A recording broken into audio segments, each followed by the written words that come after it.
She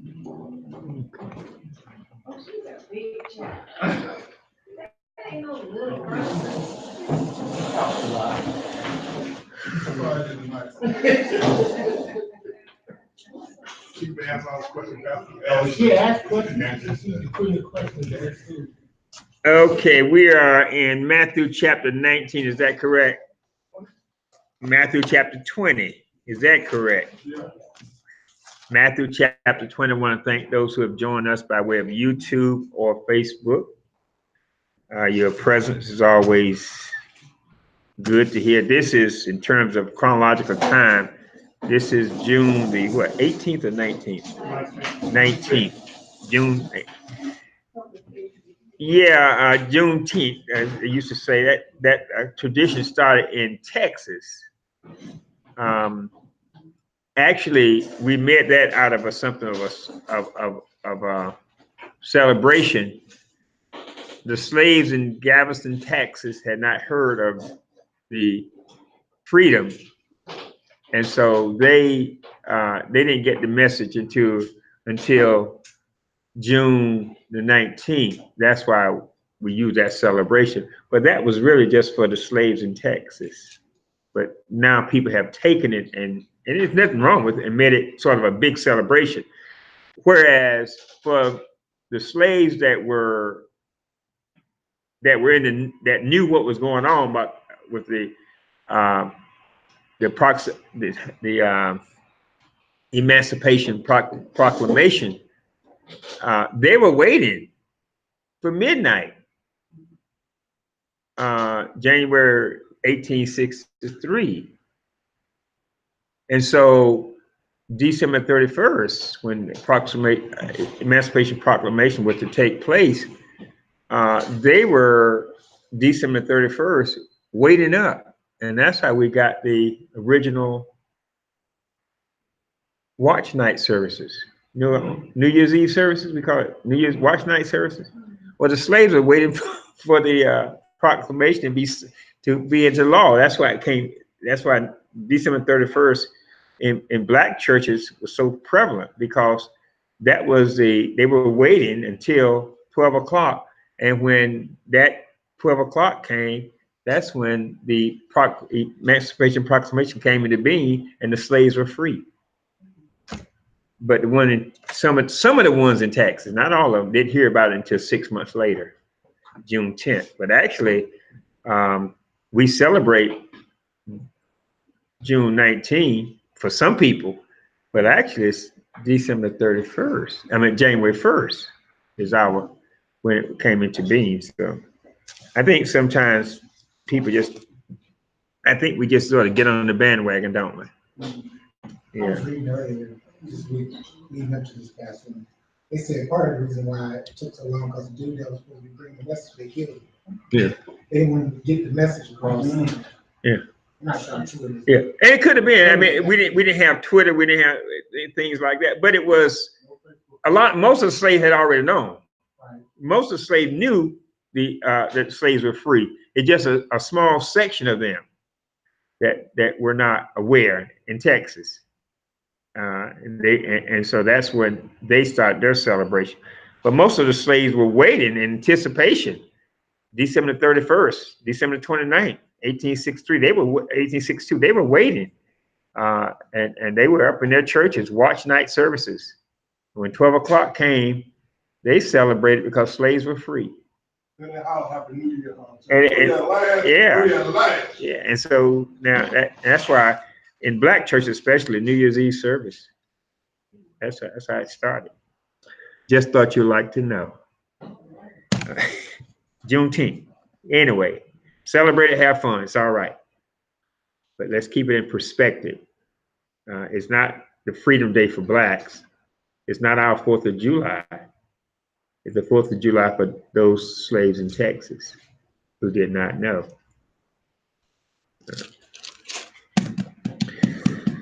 Okay.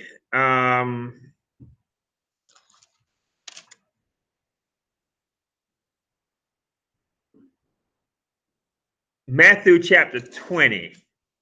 Matthew chapter 20. Matthew chapter 20. Let me start everything. Everything is started. Matthew chapter 20. Kingdom of heaven and kingdom of God. When you hear those terms, kingdom of heaven usually refer to the church on earth. Kingdom of God refers to the whole God's program, earth and heaven combined. But kingdom of heaven usually refers to God's church on earth. Usually, it doesn't always have that connotation, but in most cases, the kingdom of heaven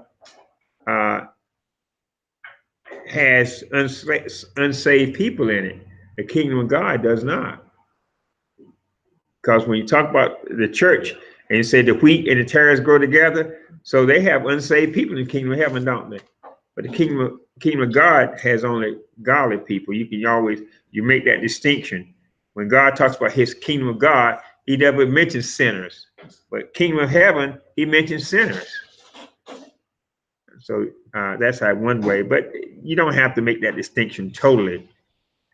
The kingdom of heaven is like a landowner who went out early in the morning to hire laborers for his vineyard. Now think of that as a church. Church is like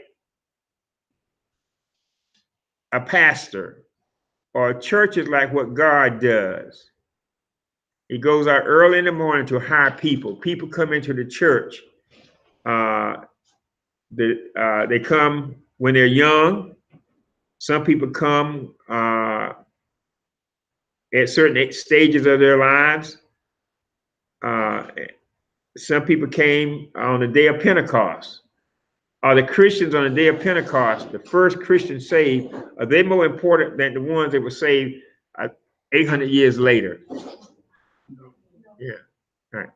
And so the kingdom of heaven is like a landowner who goes out and hires laborers early in the morning. And so there are some who come at this time, and this time, and this time, and this time. Are the ones who come earlier more important than ones who come later? No. Okay. And that's what he's talking about here. Yeah. And sometimes even in our church, a person who's been around longer in church sometimes gets more so I was talking about that the other day. They get more respect than somebody who's just came in, don't they? Yeah. And they shouldn't. Nobody, it should not be a big U and a little I in church, or a big I and a little U. And so Jesus used the first 9 verses here to show the disciples how it should be and how there shouldn't be jealousy in the church just because one has been there. Well, I was here when it started. Well, what difference does that make? You know, or you just got here. What difference does that make in terms of being equal with God? Now, in terms of church organization, makes a difference. But in terms of being equal with God, what about the thief on the cross? He got there at the 11th hour, didn't he? So suppose Timothy would say, "No, I was saved from birth, and he just got saved in the last hour of his life. Should he get in too?" Yeah. There should not be a distinction. It's almost like in a family. You have 2 children. You have a child, and then when that child gets 7 years old, you have another child. And that 7-year-old child will say something like this: "Well, he's just a baby," you know. You know. Well, who's most important in that family? The 7-year-old child or the baby? They're both equally important. They're both equally important. We used to have a family. You have 7 or 8 kids, and the oldest child would always be most important. And then you would say, "No, you just a knee baby. You don't have no say so." What's a knee baby, by the way? Next to last. Yeah, you're next to the last. But in God's kingdom, who's most important? Everybody. Everybody. Doesn't matter what you wear or how you look. So he says in verse 20, but chapter 20, but the kingdom of heaven is like a landowner who went out early in the morning to hire laborers for his vineyard.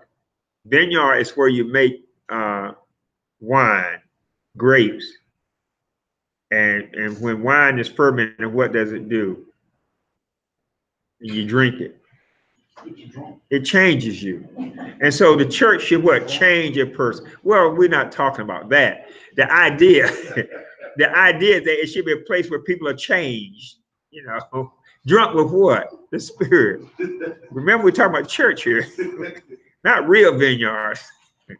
Yeah, so it should be a change agent for his vineyard. And so he wanted workers to work in his vineyard so they could make wine, spiritual wine, so he could give to the people to drink, so they could be spiritually strong. And he agreed to pay them. He agreed to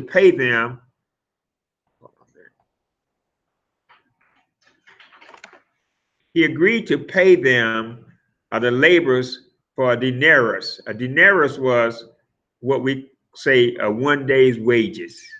1 day's wages. And that system is probably about 4 or 5 cents for a day's wages. Now, if you work a whole day, you get what? Minimum wage is $10 an hour. $80 a day is minimum is not $10 an hour. What is it?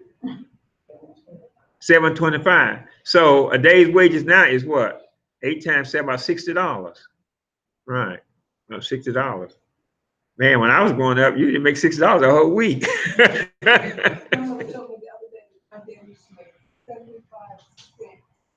Yeah. Now you make $60 a day. That's just minimum wage. You work at Kelly, you make what, 920? Well, you used to 920. Y'all good. I mean, you get $25 an hour, $30 an hour. Close to $200. You're $200 a day. Can you imagine that? That's only working out here. That's the question. Yeah, and in some countries, in different parts of the world, they don't make $200 a year, and we make $200 a day, or minimum wage $60 a day. Wow, man, $60 a day, and you can't pay $10 in church, man. Ouch. That hurts. Well, somebody's making money because Hardee's and Burger King and McDonald's is flourishing. Every time I go by there, just cars everywhere. I can't even get in Walmart. People are just buying. So somebody's making money. But anyway, back to our story. Verse 2. So he sent them into the vineyard. So he hired some people early in the morning. That's 6 o'clock in the morning. He hired some people at 6 o'clock in the morning. He told them, "I'll pay you 1 day's wages." Then verse 3, he went out about the third hour. That's 9 o'clock in the morning, and saw others standing idle in the marketplace. And to those he said, "You also go into the vineyard, and whatever is right, I will give you." And so they went. And again, verse 5, about the 6th hour, that's 12 o'clock during the day. And then at 9th hour, that's 3 o'clock in the afternoon, and did the same thing. And then verse 6, about the 11th hour, that's 5 p.m. in the afternoon. You only got an hour to work. You stop at 6 o'clock, so 5 p.m. in the afternoon, he went out and found others standing around. And he said to them, "Why have you been standing here idle all day?" And it's interesting what they say to him. They said to him, "Because no one hired us." And think about this. It wasn't that they were worthless. They just hadn't been witnessed to. No one had told them about the vineyard. They weren't just standing there because they didn't want to come in. They just didn't know how to get in. And he said, "No one hired us." So he said to them, "Go into the vineyard too." And so now they're all in the vineyard, all the workers, the one who hired at 6 o'clock, one who hired at 9 o'clock and noon and 3 o'clock, and even the ones who were hired at 6 o'clock. That's how the church is. We got all different people coming in at different times on a regular basis. And when the evening, 6 o'clock, verse 8, came, the owner of the vineyard said to his, now you want to underline the word owner, that's going to be important. Owner. The owner of the vineyard said to his foreman, call all the laborers and pay them their wages, beginning with the last group to the first. Pay the last group first. God makes no distinction. And they paid the last group. And when those hired about the 11th hour, he gave them, received a denarius. So he gave them 1 day's wages. That's what he had promised the first group. Verse 10, and when those hired first, those who hired at 6 o'clock and maybe 9 o'clock and noon, they thought they would receive more. They thought they would receive more. What had he promised to pay them? 1 day's wages. But when he saw the others getting something, they just assumed he was going to up them. But each of them also received just what the owner said.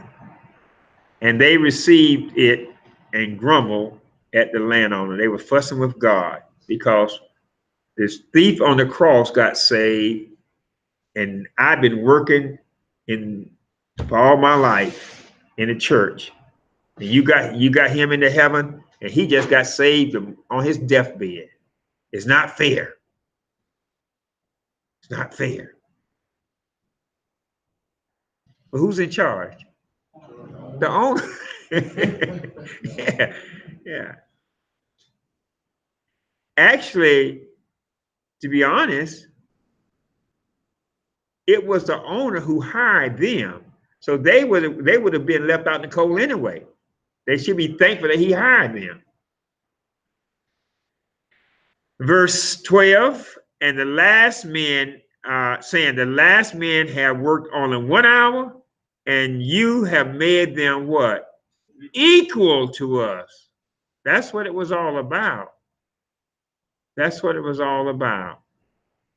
In the church, who is more important than other folk? Nobody.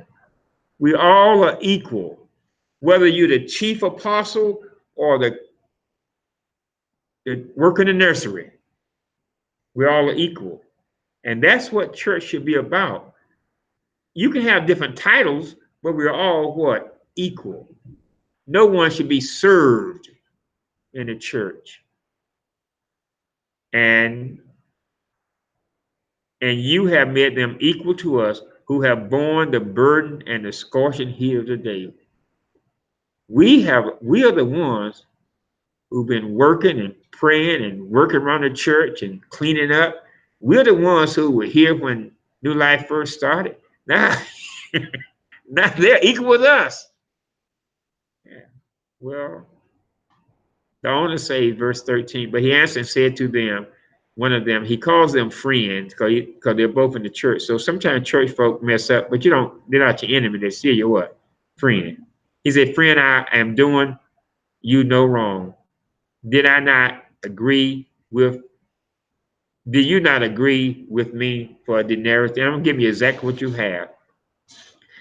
Take what is yours and go, but I wish to give this last man the same as you. It is not lawful for me to do what I wish. Is it not lawful for me to do what I wish with what is my own? They are mine. It's my kingdom, it's my church. Whose church is it? God's church. I can do with as I please. God is sovereign. That's the S word. God is sovereign. Or is your eye envious because I am generous? So the last shall be first and the first last. So it doesn't matter. When you come to God's kingdom, it doesn't matter you come late or come early. God doesn't look at the fact when you came. God looks at the fact that you did come. Yeah, that's all that matters. That's all that matters. And when people come into our church or to our fellowship or even to our family, so suppose you have 5 brothers or 5 sisters and all your other brothers get married. all your other sisters get married. Then the youngest kid marries a young whippersnapper, and they come in talking loud. And what's the first thing we're going to say? You just got here. You just got in the family. You got no right. Well, they're in the family. They got the same rights as everybody else. In that sense. Yeah. Remember, but now some people use this verse 16 in what we call liberation theology. I won't go into that, but they use this verse to say that in the end, the meek shall inherit the earth, and the meek are the ones who are Farrakhan uses this to say that the black man will come back and rise over the white man one day. The first will be last. But it's not talking about that. It's talking about in terms of God's program that he's not a respecter of persons. He treats everybody the same. And that's how we should treat everybody the same. You know, and it's not only in life, anything else. You on your job, a new employee comes. He may not have the same position, but he should be treated with the same respect, shouldn't he? It happens everywhere. Some churches, they have groups, and you can't even join that group because they got their own little clique. You ever heard of a clique? You got their own little clique. Yeah, it's like a sorority or fraternity. Shouldn't be that way. Okay, so that's the kingdom of heaven. It's like a church, we should treat everybody the same, no matter who they are, where they come from. They're the same because it is the owner of the vineyard who is doing the hiring. He's doing the hiring means he's doing the saving. He's saving people. As Jesus, verse 17, chapter 20, as Jesus was about to go to Jerusalem.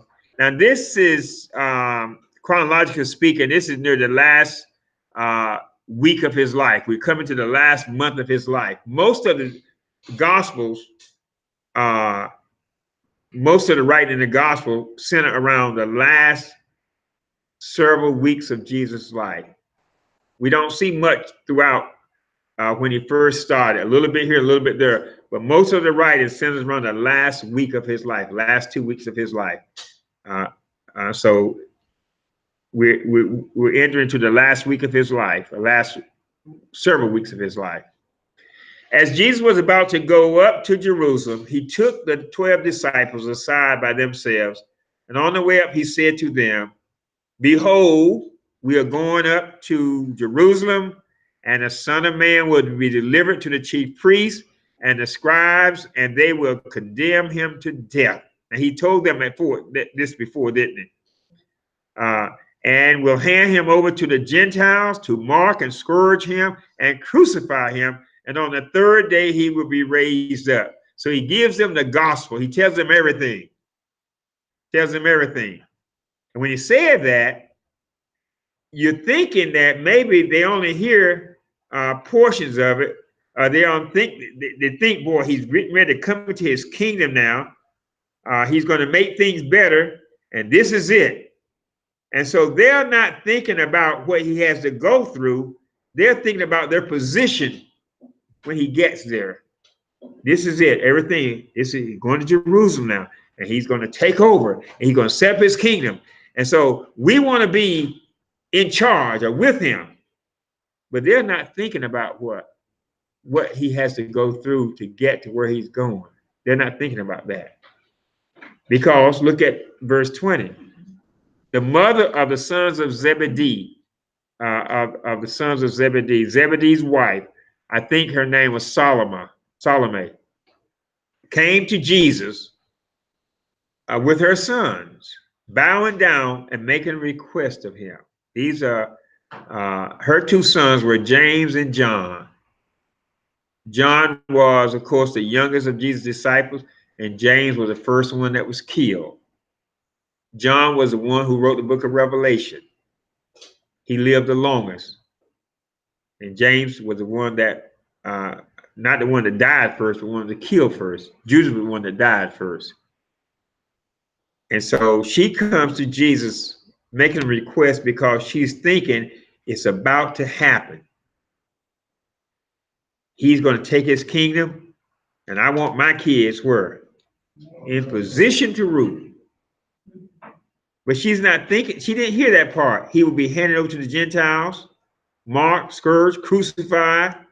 She didn't hear that part. She only heard what? What she wanted to hear. Sometimes it happens in life. We only hear what? What we want to hear. Yeah. And he said to her, that's why it's good to read the Bible, because you don't read the Bible word by word. You only get what you want to get. The Bible wasn't written for us to paraphrase or to skip over. It was written for us to do what? Read. In fact, the Bible speaks of reading the Bible more than it speaks of studying the Bible. How many people read the Bible? They read a verse here and a verse there, but you don't read it just word by word because everything is so important. We don't read it. We just read a verse there and a verse out of text there and read a couple of verses here. And nothing wrong with that. That's good. But good reading is systematic going through verse by verse. So she said to him, verse 21. I'm sorry, verse 21. And he said to her, what do you wish? Now, some people say that this woman is also Mary, the mother of Jesus' sister. I'm not sure about that, but some people say that. She is Jesus' aunt, Mary's sister. Oh, okay. Now, this woman was at Jesus' crucifixion, and she was at his resurrection. The mother of James and John. And she said to him, command that in your kingdom that these two sons of mine. Now remember, James and John, father had a business. They were sort of wealthy in those circles. So she's used to privilege. So they left their father's business to go with Jesus. So now she's thinking, what? When you get your kingdom, these are the guys that you want to have because they've been raised what? Proper. They've been raised with privilege. And she said to him, verse 21, command that in your kingdom these two sons of mine may sit on your right and one on your left. The king and the two top men. Can you imagine that?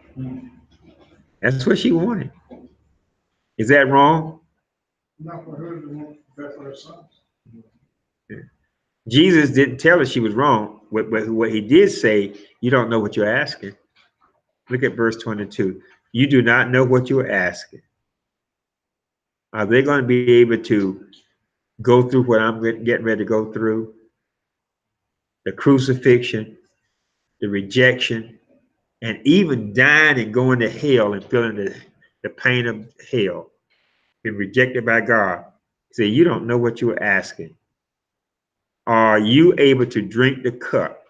What did Jesus pray in the Garden of Gethsemane? Lord, if it is possible, remove this cup, but not my will, but thy will be done. You just don't know what you're asking. Sometimes when people say, I want to be a pastor, sometimes I'll say, you may want to think about that. You may want to consider, you don't know what you're asking. I had a guy tell me one time he wanted to start a church. And he was an older guy. I said, well, if I were your age, I wouldn't start one. You know, it's a work in progress. God, Lord. I wouldn't think about starting a church at my age. I just saw a minister the other week. He just started a church 2 weeks ago. And there's nothing wrong with that. That's what he wants to do. My goodness. I wouldn't even think about it. He was over age. Well, he's over 55. I mean, that's his right. If he feel God led him, then yeah. But I would. If he had called me, I said, go join somebody. Yeah. But anyway, everybody's to his own. But you know, it's almost like somebody saying, I can't wait to be a mom. A teenage girl or a teenage guy said, I can't wait to be a dad. And you don't have a job. So wait a minute, you may want to think about that. You may want to think about that. You don't know what you got to do. What you got to do? Just take care of the baby. No, you got to get up at night. You got to feed them at night. Oh, you mean they don't sleep during the night? So, you know, you got to think about that. Serena Williams and Venus Williams and you say, I want to be a tennis star, but what does it take to be a tennis star? They practice endless hours. You know, it's not easy, just 1, 2, 3. And so Jesus telling the mother of James and John, they're not able to, they are not going to drink, they're not able to drink this cup. And of course, what do the disciples say? They always say this. Oh, they said to Jesus, we are able, we can do it. They always say that. What happened when Jesus was crucified? What happened to him? They ran. Yeah. So, you know, talk is cheap. And he said to them, my cup you shall drink, because they both, James died and John was put in boiling oil and cast to the Isle of Patmos when he wrote the book of Revelation. So they did suffer. But to sit on my right hand or my left, this is not mine, but to give. But it is for those for whom it has been prepared by my Father. Now, at that point, Jesus acquiesced and said, my Father. He gave respect to his Father. Now, he and his Father are one, so he could say that, but he was letting them know, there's order here, and that's my Father's job. Now, verse 24, the other 10 disciples, including Peter, when they heard this, they became indignant with the two brothers. They became angry, fussing at them, and almost started a little fight. What are you doing? I'm the one, Peter said. And Judas said, no, I'm the one. They got upset because they didn't think of it first. Yeah.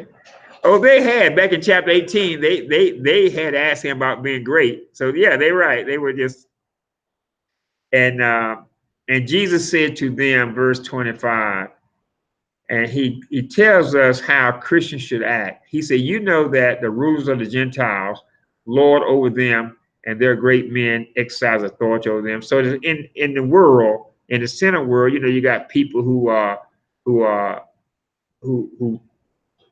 treat people badly, who you got different privileges and discrimination, and you got kings, and you got the Trumps, you know, and all that. You got people who take advantage of people who are hurting.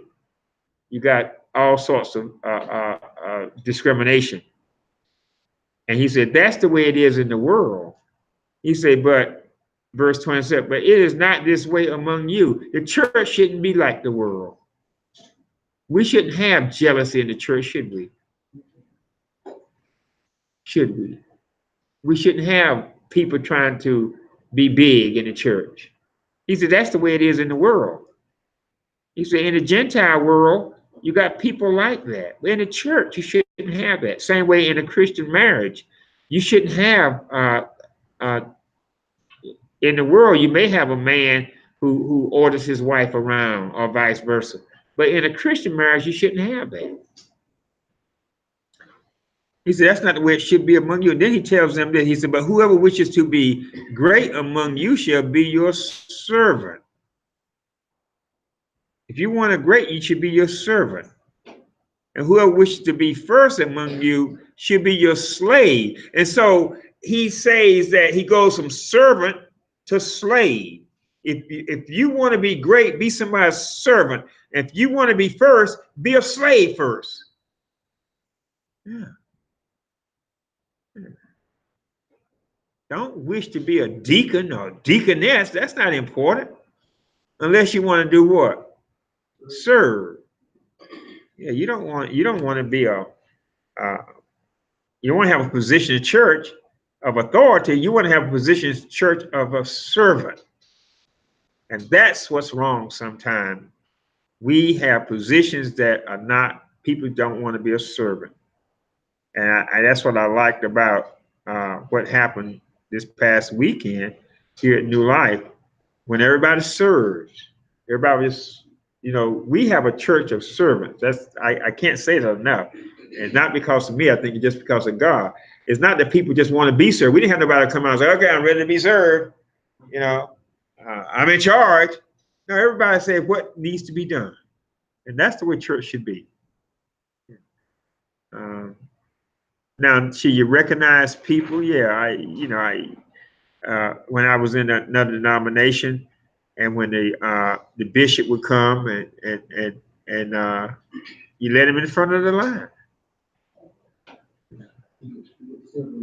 Yeah, you give all that. I mean, that's but now you can do that for him, but he could say, no, don't do that for me. Let the children go first. Stuff like that. A lot of that we grew up with. House come over house, you get first picking. Right. And the kids get everything else. Whatever left. Yeah, it doesn't happen here. But yeah. But we know Papa ain't like that. Yeah, well, speak for yourself. I don't like breast. I like thighs and drumstick. Yeah. But anyway, it's about servanthood. And he uses two words here in verse 26 to 27. He says, it is not this way among you, but whoever wishes to become great among you shall be your servant. And whoever wishes to be first among you shall be your slave. Those are the two people. Those are two positions in church.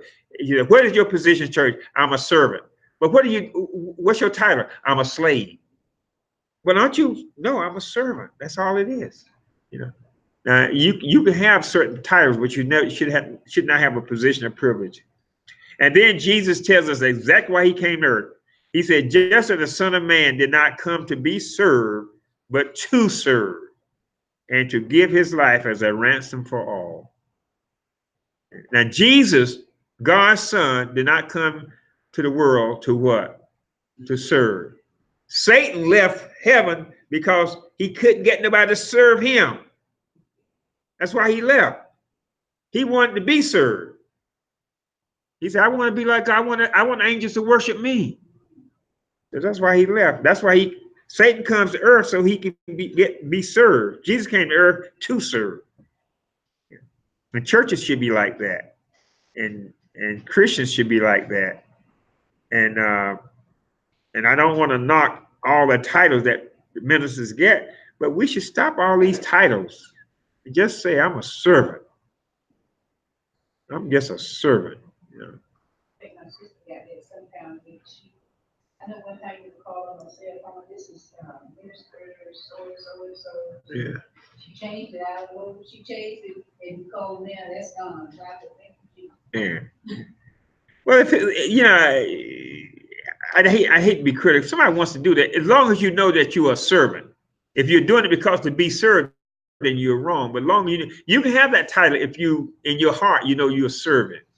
But if you got that position because you wanted to be in a position of authority, then it's wrong. Yeah, that's when it's wrong. And maybe only you would know that. Nobody would know it but you. Yeah. Okay, that as they were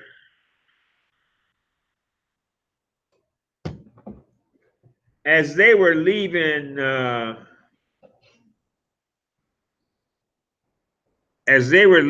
Jericho. Jericho was that place south of Jerusalem that the rich people went to. The rich people of that day went to vacation. It was sort of like the Palm Springs or Myrtle Beach or the Hamptons, I guess, where rich people went. You remember when Jesus gave the story of the man who was on way to Jericho and got robbed? So Jericho was that type place. It had the warm water. And as they were leaving Jericho, a large crowd followed him. And two blind men by the road, hearing that Jesus was passing by, cried out, Lord, have mercy on us, son of David. Now, we saw earlier that another blind man cried out. And we said that he may not have eyesight, but he had what? Insight. And so they knew he was a son of David.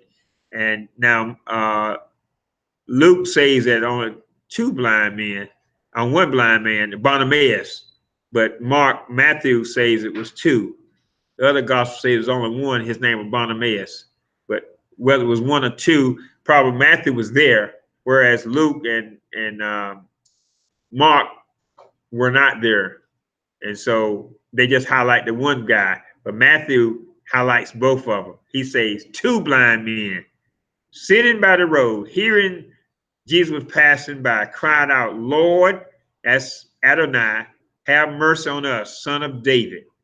That means that he's the Messiah. The crowd then sternly told them to be quiet. No, but they cried out the more, Lord, son of David, have mercy on us. So the crowd was encouraging them to be quiet. I wonder why. Because they were blind. They weren't important. They weren't contributing to society. They were worthless. If they had been somebody important, they would have said, come on up. But remember when the children came to Jesus, and what did the disciples do? Send them away. Because they weren't what? Important. They didn't have nothing to give. And so sometimes that's how we treat people who are less fortunate than we are, aren't we? People who don't have anything. We treat them like they are nothing. And Jesus stopped and called them and said, what do you want me to do? And they said to him, Lord, we want our eyes to be open. You know, I said this before, you know, of all the ailments that a person could get, all the handicaps that a person could get, the one that most people fear the most is going blind. Of all of them. You know, you don't want to do anything, you don't want to lose anything, your hearing, your sight, your walk, anything. But the one that people fear most is going blind because they can't see what's going on. They can't see. Yeah. Nobody wants to go blind. You ever put a blindfold on? When I go to the eye doctor, I went to the eye doctor one time, and they do this, and they put you in a dark room and they put something around your face so you can't see. And man, that's frightening. I have to pray to get through that because I can't see. And he said, leave it on for 5 minutes. Soon he walked out, I took it off. I gotta see. You know, then I put it back up, you know. But that, you know, so my brother lost sight his left eye, you know. So it's frightening. But everybody wants to see, but there are a lot of people who have eyes and still can't see because they can't see. The crowd didn't see, did they? But the two blind men saw. And Jesus, verse 34, moved with compassion. That's Jesus. That's Jesus' favorite mood. He moved with compassion. He touched their eyes. He didn't say heal. He just touched their eyes. He just touched their eyes.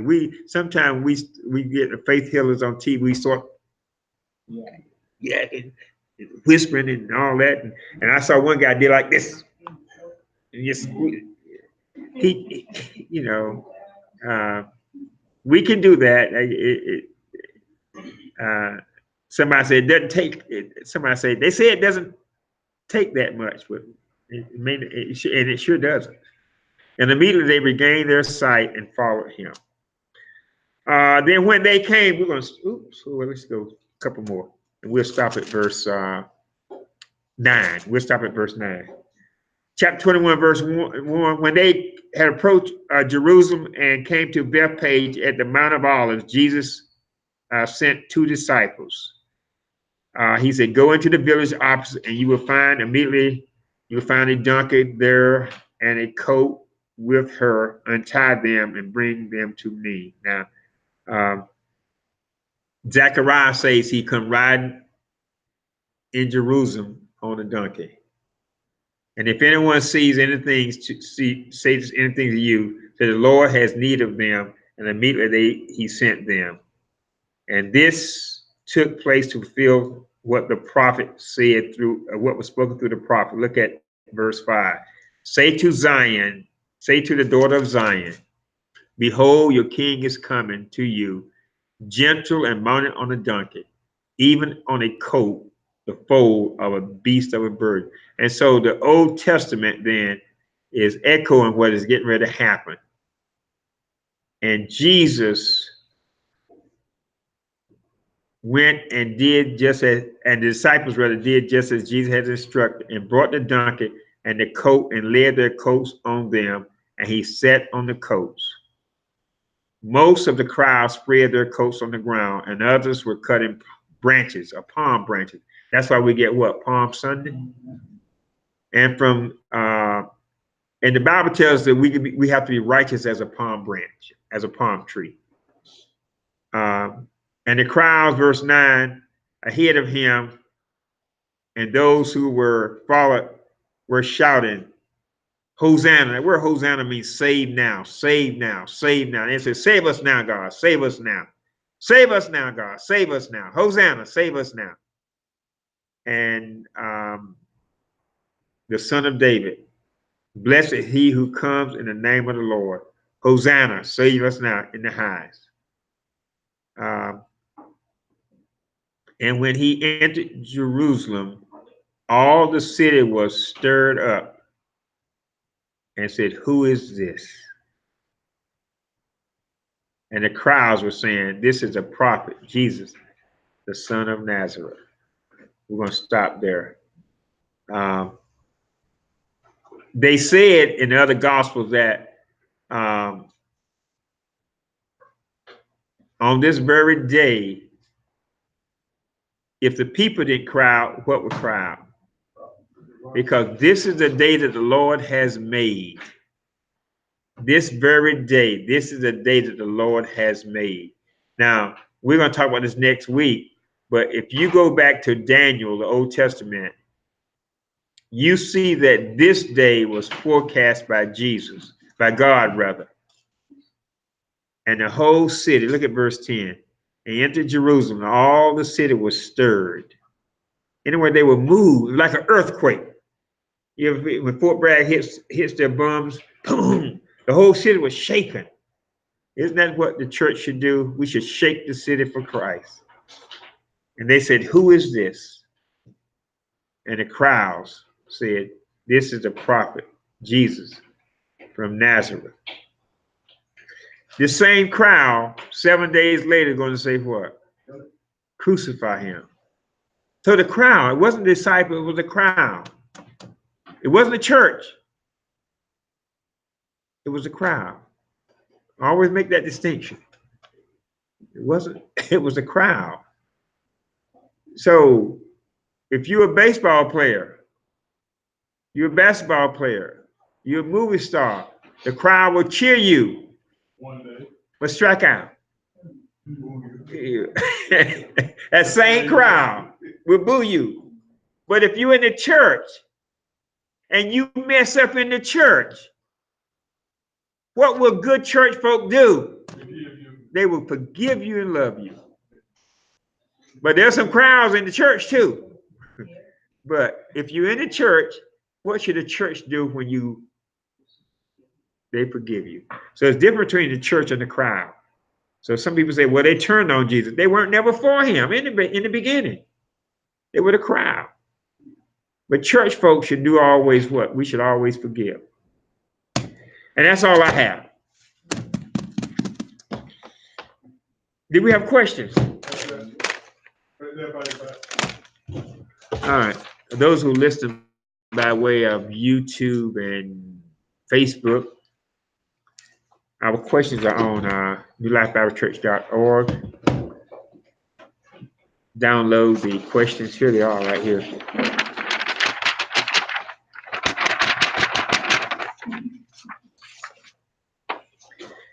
So we're gonna go through the question, give you the question, then we have offertory prayer. Don't text me, answer. If you are watching, you have some questions you want me to address, please email me, and I'll be glad to share your question about anything. I'll be glad to share your question. Just let me know. Explain. Say what? You was that was for you. That's right. You did. That's okay. Question number 1, chapter 20. Explain the initial parts of the parable of the landowner. Okay. The first group came at what time? 6 o'clock. And the landowners told him what? He'll pay him what? Day's wages. Okay. And the second group came at, another group came at 12 and 3. Right. Okay. That was the initial parts. Okay. What reason did the laborers give for their idleness in verse 7? Right. No one had approached them. Sometimes we say, why do they act the way they are? They act like fools. Why do they drink all the time? Why are they doing all this mess all the time? Because no one has what? Approached them, witnessed to them. It's not that they're bad people. It's just no one has given them a chance. Yeah. So sometimes we think, look at the little black boys. I mean, they're all out in the street. Well, no one has approached them and shown them love. We need to do that. Question number 3, verse 9. What group of laborers were paid first? The last. Question number 4, rather, verse 10. What were the others expecting? Pay raise. More. Because they assumed that they should get more because they worked longer. Yeah. Question number 5, verse 12. What was the grumbling laborer's major concern? What was a major concern? The other folk got saved, then they got playing them out. Right. But what's the E word for the major concern? Equal. They said you made them equal. That's what their major concern was. You made them equal. Right. You made them equal. And that happens if you have a blended family. You make them equal. Yeah. Pastor, you made them equal. Well, they are church members. They joined the church, but they weren't here when. They're still equal. He made them equal. That's what God is all about. Question number 6, verse 15. What's the S word? Sovereignty. Whose vineyard was it? God's vineyard. God's vineyard. Question number 7. How should we treat new attendees and members who come to New Life? As equals. As equals. All the same. Yeah, that doesn't mean you put somebody in a position of authority when they haven't been vetted or don't have the experience, but in terms of a Christian brother and sister, they treat it the same. Question number 8, verses 17 through 19. What did Jesus say to the disciples as they headed toward Jerusalem? What did he say to them?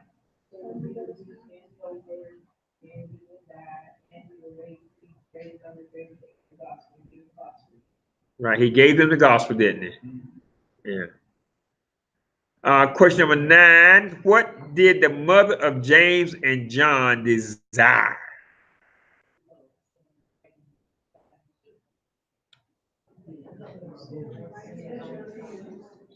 Yeah, she desired position for her children. Is that a bad request? It's just not the proper request. Yeah. So you can be close to Jesus. You can make bad decisions. Just because she was that close to Jesus, she didn't see the whole picture, did she? So sometimes people in church don't see the whole picture. You just see your part of it. If you saw the whole picture, question number 10, verses 22 and 23. What two things did Jesus tell Mary? And then drink from the cup. And be baptized. Baptism being First, he told him you can drink from the cup and what? drink from the cup. And be baptized with the baptism that I got to be, that he got to be.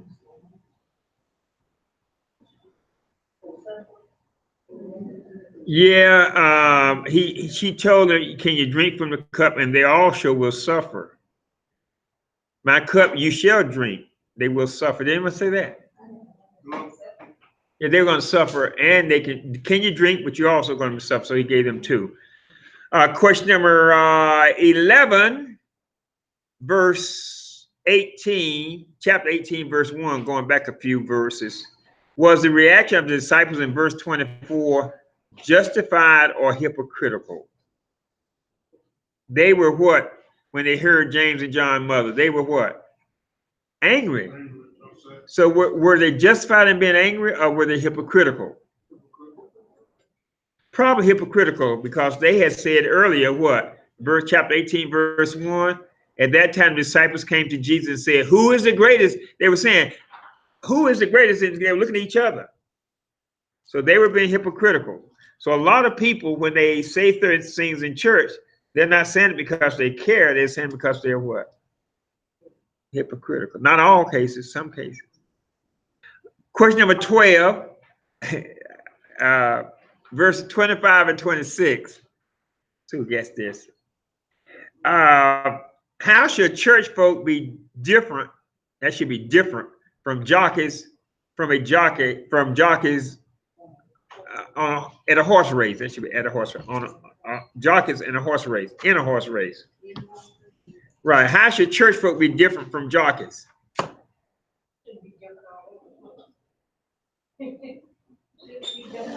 What did jockeys do in a horse race? They want to be first. They're jockeying for position. So church folk should not do what? Jockeying for position. We should be jockeying for position. That's what the disciples were. Can I be first? No, can I be first? Can I be? They were trying to get a position. Can he on the left or right? Church folks shouldn't be jockeying for position. We should say, wherever I can serve, I'll serve. What do you think about that, Ambrose?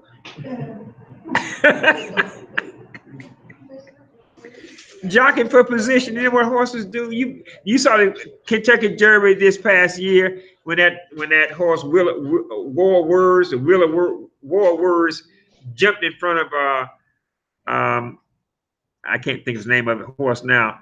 The one that they thought was going to win. He jockeyed for position. Okay, well, we get that out of the way. Okay. Question number 13, verses 26 and 27. How can one become great in God's eyesight? By serving. If you want to be great, be a servant. Now that's in God's eyesight. That may not be in man's eyesight. You know, it's almost like when you go to Walmart. I don't know this because I don't work at Walmart, but they have different jackets. So I'm assuming your color of your jacket tells what position you are in it. And so that's the way some people want to be in church, you know, and that's what some people do. You ever seen some ministers when they wear different robes, different hats, cardinals versus the Pope versus the, different positions in church. And so we shouldn't be jockeying for position. We should be running to serve. Everybody should be running, trying to get on the serving line. Not in the serving line, on the on the serving line. Yeah, we would try to run and get in first place.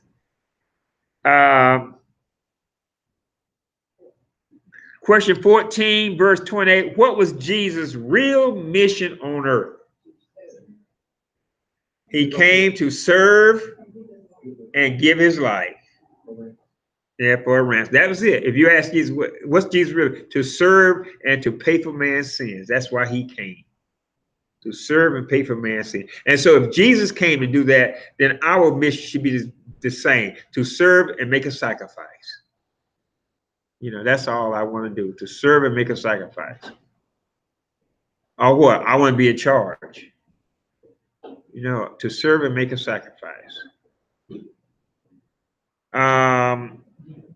Question number 15, this is fill in the blank. One should never take spiritual advice from the crowd. Huh? The masses. Okay, yeah, that's good too. Yeah, don't take, if you're out there, don't take advice from the crowd. What will the crowd tell you? Go for it. Go for it. You can do it. They'll be the first to drop you once you do it. Yeah, don't take advice from the crowd. You ever seen it on TV sometimes when someone's at a club or a party or something, they get on the piano and start dancing, and the crowd starts saying what? Who? Yeah, and that guy goes wild. That lady goes wild. She takes all her clothes off, and he does all this kind of stuff. That crowd. Should name the crowd. I was watching used to be my favorite show, Family Matters. Erica and Laura, and she went somewhere and he had to go get her because the crowd was pumping her up. Never take it back. Never. I was in a car accident one time in Baltimore, Maryland, and I was in the car, and the car had hit me. And the crowd said, "Stay in there, get the insurance, stay in there." I said, I want to get out. Yeah. I was trying to get out so the car wouldn't burn up. They said, stay in there, you get more money. No, I got out. Don't take advantage of the crowd. The crowd will pump you up. Okay. Question number 16, verse 23. What did the blind man want? Right. And question number 17, what method did Jesus use to heal the blind man? Just touch. That's all you need from Christ. Just a touch. I don't need no fanfare. Just give me a touch. Okay. Thank you for tuning us in. God bless you. See you next time. Facebook family.